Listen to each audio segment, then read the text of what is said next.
दुर्योधनाने कृष्णाची संपूर्ण सेना घेतली. लाखो योद्धे, हत्ती, घोडे. अर्जुनाने फक्त एकट्या निशस्त्र कृष्णाला घेतलं. दुर्योधनाला वाटलं तो जिंकला. पण नक्की काय होती ही नारायणी सेना? चला जाणून घेऊया.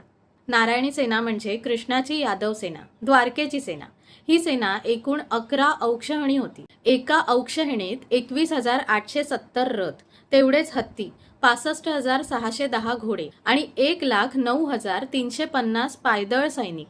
म्हणजे नारायणी सेना किती प्रचंड होती हे लक्षात येतं. आणि कृष्णाने हीच सेना दुर्योधनाला दिली.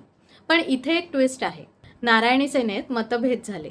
बलरामाने युद्धात सहभाग न घेण्याचा निर्णय घेतला. त्यामुळे त्यांच्यासोबत 9 औक्षहिणी सेना युद्धापासून बाहेर राहिली. सात्यकी पांडवाच्या बाजूने लढला तर कृतवर्मा हा कौरवांच्या बाजूने लढला. म्हणजे कृष्णाची स्वतःची सेना 2 बाजूंनी लढली. आणि तरी कृष्णाला त्याची काळजी नव्हती. का बरं? कारण कृष्णाला माहीत होतं युद्ध सेनेने नाही तर विवेकाने जिंकता येतं. दुर्योधनाने लाखो सैनिक घेतले, पण दिशा देणारा कोणी नव्हता. अर्जुनाने एकट्या कृष्णाला घेतलं आणि त्याला दिशा मिळाली. असंच अजून डिकोड करायचं असेल तर साहित्य मराठीला आत्ताच फॉलो करा.